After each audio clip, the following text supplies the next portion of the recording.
All right, this panel is about WasteWise and the sharing economy solving sustainability issues, which sounds like a lot of things thrown together, and it's really interesting that once you start to drill down into this, it actually makes a whole lot of sense. So I think what we should do is start off and just having you guys introduce yourself and tell us a little bit about your company. Yeah, absolutely. Thank you very much for having us. Sure, Nate. I'm Nate Morris. I'm the founder and CEO of Rubicon Global. And many people don't know, but waste in this country today is centered around the landfill. So when your trash gets picked up, the big waste companies that have occupied this space for over 40 years since they became public businesses, they're trying to take your trash and put it into the landfill that they own and charge you rent on that garbage every month. So people think of the traditional waste companies as trucking and transportation plays. They're actually in the real estate business. And we saw this as a tremendous problem, and that's why we started Rubicon. We said, look, we should not incentivize people to bury their problems, to bury their trash in the ground. We need to find better solutions to divert that material and actually have great environmental outcomes as the result of our market solution. So Rubicon is a technology platform that connects thousands of independent haulers around the country and allows these independent haulers to gain access to national accounts and other business that they would never have a chance to win on their own without Rubicon. And as a result of that, we can take down costs through competition and give the independent haulers an opportunity. And then we can also find better solutions than landfilling and actually divert that material away from these traditional assets. But I believe that waste is one of the biggest environmental challenges that nobody's talking about. And we hope to build the global platform for which we can engage in this topic. All right, before we get to you, Oscar, I didn't do a very good job introducing you, Nate. I apologize. Co-founder and CEO of Rubicon. That's right. Okay, good. And it's interesting because Oscar, as you'll hear in a second, is involved in several different businesses, including Rubicon, but also has been an early executive in ride sharing, which he'll talk about. And you'll see there's similarities in these businesses in that they're both disrupting ingrained industries that are monopolistic. And we'll talk about that in a second. So, Oscar, you're up. Hi, Oscar Salazar, investor, board member, advisor to Rubicon. I'm a technologist. I'm the computer scientist here in the room. I've been involved in so many companies for the past 10 years. I built the first Uber prototype, so this is how I started my career in this ride-sharing economy kind of industry. So I met Nate in a very crazy way. I read an article on the New York Times about a guy who wanted to build Uber for trash. I kind of thought, oh, this guy is crazy, I want to meet him. So I just called him. I just called him and said, hey. So you read an article in the New York Times about him and called him up. Exactly. That was a phone call I picked up. That was a phone call. He picked up, and the more what got me interested is pretty much the space. I like to change big industries, and I like to change industries that haven't been changed, for a long time. This is pretty much what I like to do with my time. So waste management has two things that make it very, very interesting. First of all, is hasn't been changed in 2,000 years. Pretty much the Romans were dealing with waste the same way we do right now. Just put them on the streets, right? And bury them, in landfills. And the second thing is social impact. We're entering into a world where pretty much the population is growing, and if we don't know how to deal with this problem, the world is going to be just a mess, in the next X amount of years. So for me, it's before, self-driving cars and smart, bots and all this kind of artificial intelligence revolution. I think we need to solve more fundamental problems with cutting-edge technology, and this is what I got involved in this. All right, and just to add on to that, you were one of the founders of Uber. Yeah, I was with Travis. I was in Uber when before it was Uber. It was Uber Cab, which was very small. Right. Startup, yeah. And you're an advisor to Ride also. Yes, I'm an advisor to TPG for ride sharing, and also I do healthcare on demand, which is it's called Pager. It's a New York based. So you're sick, you click a button, we triage you, and then we send you to the right venue of care. We can send your doctor to your house, or we can fast track you to hospitals. So at the end of the day, there's a logic, there's a line that is connecting everything I do, which is big industries, very unsexy, and very complex. All right, Nate, dude calls you up. I just read a story in the New York Times. I want to invest in your company, join your company. It's like, what? What does Oscar bring to the company, and how has he helped you? I mean, Oscar really changed everything for Rubicon in the way that we think about technology, in the way that we apply technology in our network. And obviously, I was a huge fan of his work. I mean, I think we all use Uber every day. So I was enthusiastic, to say the least, to get the phone call. But I think he recognized that, this is a tremendous problem. And, waste is a $1 trillion plus industry globally. And it's been occupied here in the United States by 2 players that run DOS-based systems that literally have had no technological innovation since they went public almost 40 years ago. And I think that trash is something that has never caught the attention of Silicon Valley for a reason. I think it's going to be companies like Rubicon that come from Middle America that are going to solve some of these big environmental challenges, and that are going to apply technology in an interesting way that's going to dramatically change heavy industry for decades to come. And I think he recognized that. And Can you talk, sorry to interrupt, can you talk specifically about how you use technology, or what really differentiates you from the traditional, the big 2, for instance? Yeah, I think the biggest thing is the data. And we all hear about data every day, right? And people have said that data is the new oil. Well, we believe that at Rubicon. And we believe our most valuable asset that we collect is information about what's actually happening with your trash. So in a future state, we're going to be able to understand how to prevent waste before it begins. Trash leaves clues. Anthropologists, when they study ancient civilization, they look in people's garbage because it tells a story about them as a society and how sophisticated they were as a people. And one of the things that we want to encourage our customers to do is take advantage of the data collection that we provide you and what that tells you about your supply chain, how well you run your business, where you're making mistakes. It tells a very compelling story. So we begin with that data and compare that to the industry, what that looks like today, and there's absolutely no data that exists. Or the big 2 or big 3 now, they have no ability to actually collect this information in real time. So that gives us a tremendous advantage as we move this industry into the 21st century, that we're going to actually be able to tell real time what's actually happening with your waste. Do you need to interface with, to use an ugly verb, with consumers to do that, or just with your drivers and trucks? So these are independent contractors then, right? Or smaller businesses? Absolutely. So we've started at the Fortune 500 level. Just this year, we've launched our Small Medium Business Initiative, which is growing incredibly fast, about 100% month-over-month growth. We will be launching into several cities by the end of the year. So this is really taking place of all facets. I mean, the good news for us is everybody's got garbage, and we want it all. So we have tremendous opportunity to provide so much impact as it relates to the environment in really every sector of society. Oscar, so how are these industries alike, say the traditional taxi business and the traditional garbage businesses, that you have disrupted one, and now you're looking to disrupt another one? How are they similar? How are they different? How do you propose to do that? Number one is they're full of operational inefficiencies. At the end of the day, when you put a human in charge, we always screw it up, right? We have biases. We have all this lack of knowledge or illusion of knowledge. And at the end of the day, computer and data, they're totally agnostic to that. They just see the facts. So operational efficiency is number one. The second is the power of data. So one of the words that I hate the most is on-demand economy. I don't think it's on-demand. I think the only thing that is on-demand is healthcare. I'm sick right now. I need to see a doctor now. Everything can actually wait. I'm just going to give you an example.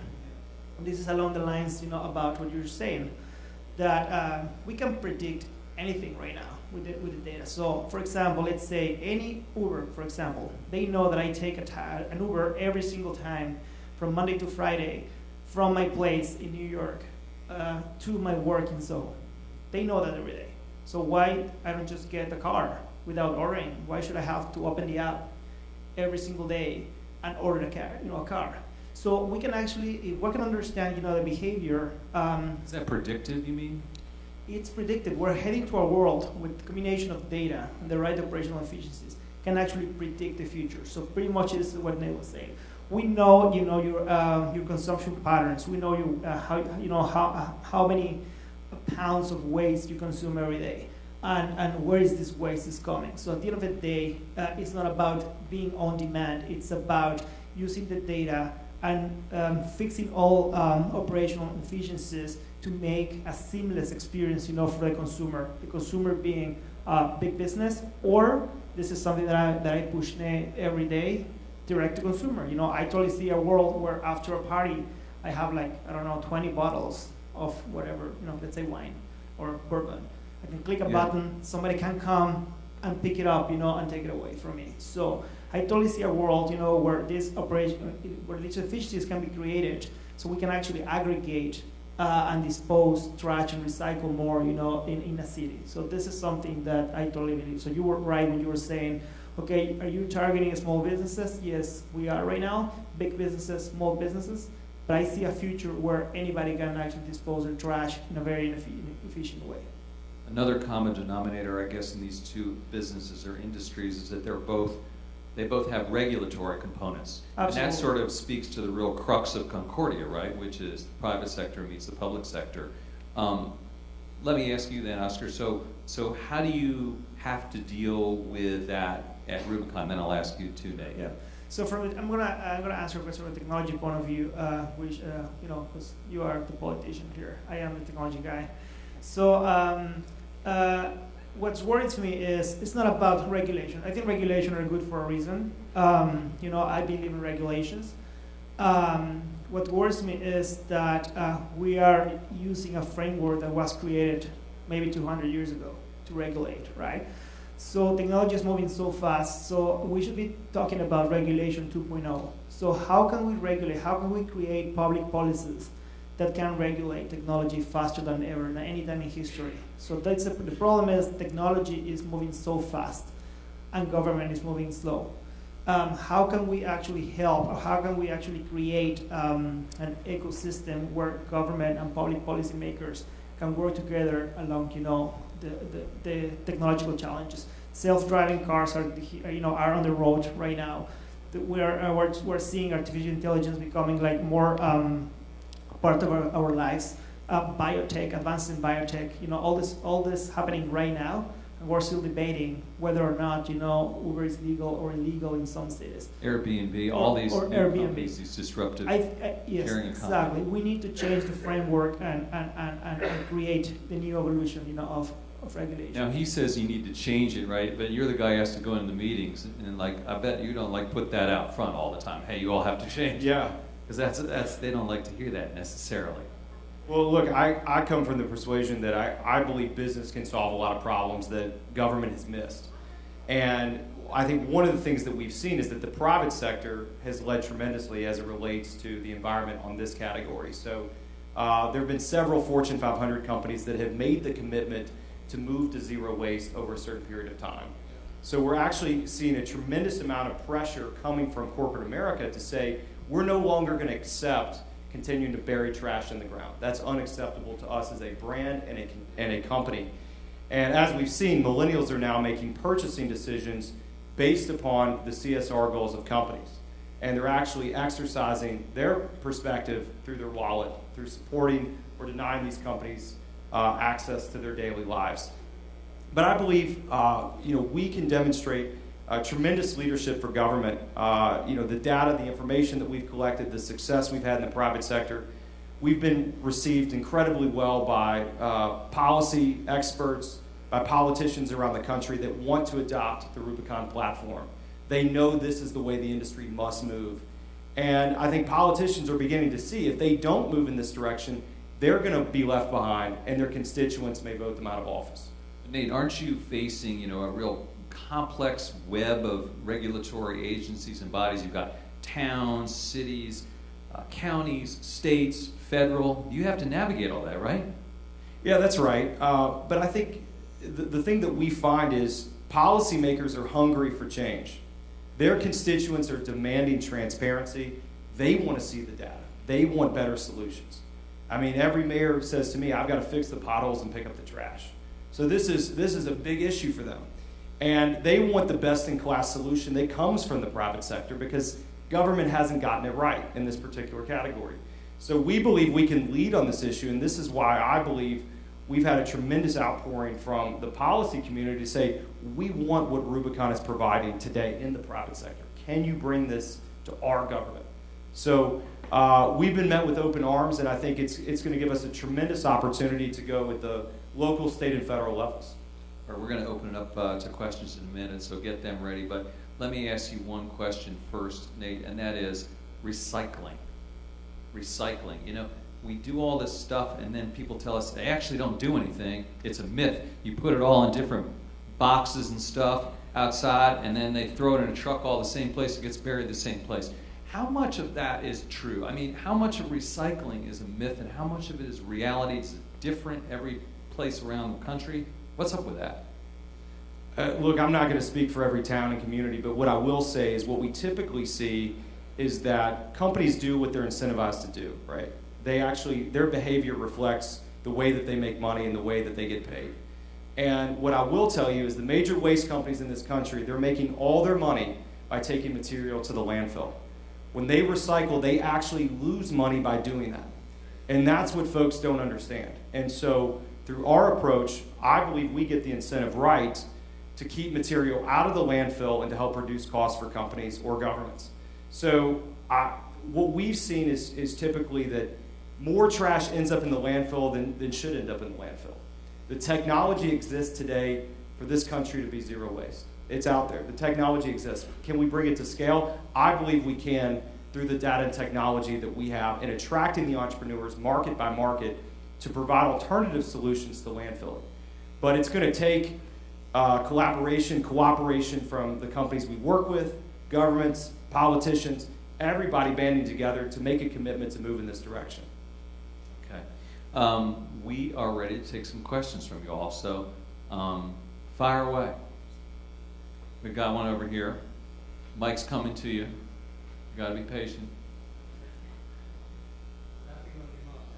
Nothing on demand. Exactly. You should have anticipated it. That's right. Predictive. Absolutely. Right. Thank you. Lawrence Bloom, I'm actually working on something disruptive in another sector. I'd like to know what pushback you're getting from the present incumbents. You can't tell us what it is? I prefer not to. I'll think about it. I could tell. I'll think about it. All right. You know, I mean, this is a really tough industry, right? I mean, the waste management space arguably is the toughest industry in the world. So it hasn't always been easy. It hasn't always been nice in the dialogue that we engage with. But we've been able to pull it off and accomplish it. And we built a network of thousands of haulers around the country that are hungry for more business and that are hungry to move their business into the future through the technology we give them. But look, disruption's not easy. If it were easy, everybody would do it, right? The reason why I'm sitting up here today is because no one took the time to say there's a better and a different way to make this industry move than the way it's currently functioning in its present state. So, look, I would encourage you, if you want to disrupt something, go for it, because now is the time to do it. Because especially with technology converging with legacy industry, it's going to happen more and more. Yeah, and the reality is if you're getting a pushback, that means that you're already disrupting, right? If you don't get pushback, that means you're not disrupting. Yeah, but if you're a startup, you need the resources to deal with that. Yeah, or you can figure out a way to do it. But yes, to scale in disruptive, if you want to disrupt a big industry and you want to scale, yes, you need resources. Another question back here. Hi, Jeremy Kranowitz with an environmental nonprofit called Sustainable America. One of the things that we've really been working on is the issue of food waste specifically, and of course a huge fraction of what's going into our landfills is organic and primarily food waste. If we get to what the government is calling for, which is this 50% reduction in food waste, then you've got to stop it at the source, and there's nothing for you to haul. So have you given some thought to how Rubicon and others are entering into this space and how you might monetize what is a less material to haul, or how you might move upstream to help people waste less? Yeah, absolutely, and thank you for the work that you do. We believe food waste is one of the greatest opportunities we have today to move material away from the landfill. Most people don't know this, but about 50% of all your garbage here in the US is food. So if you solve for that, you're going to cut the tonnage in half immediately. And what we're seeing is, and you may have seen this, is cities around the country are now passing food waste bans. So they're actually requiring businesses and some households to separate their organic, their food waste, away from their MSW, which is the regular garbage that you put out. We think this is going to be an explosive opportunity because for us, we know where the feedstock is moving market by market. And we have the ability now to attract entrepreneurs to move into these markets as policy corresponds to the opportunity. So we know, for instance, in my hometown of Louisville, Kentucky, we might have 200,000 tons of food waste. Well, we know that that's going to produce 3 anaerobic digestion facilities within a 5-mile radius of that opportunity. So we have the ability through the data to be able to move the industry away from the landfill and into better solutions like anaerobic digestion. So I think it's going to be a matter of time that cities around the country correspond with that of San Francisco, of Portland, Oregon, of Boston, all the traction that we're seeing right now in the policy community. A quick follow-up, garbage disposals, good or bad? It depends. Well, you put it down the sink. I mean, It depends on what you do with the material. I mean, obviously, if that can go into food waste disposal opportunities, that's a good thing. But a lot of times, people don't know what to do with it, nor does the solution exist in that particular market to actually make use of the waste. Other questions? No, I asked, we got one over here.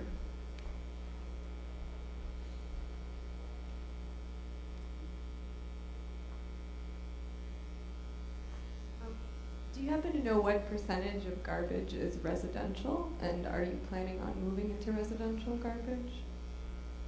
That's a great question. So, and Oscar encourages me every day, you got to go residential. I believe there's enough trash in corporate America and also in small business for us to make a very, very big company. But we're getting a tremendous amount of demand from cities to move in this direction. So I think in the very near future, we're going to bring these solutions to scale. Currently, we have residential customers, and we're piloting and experimenting the on-demand approach per household. But I think it's only a matter of time. Which is not really on demand. Yeah, that's right. One last question up front. Well, I think we're hitting the wall here for time. Front row always gets it.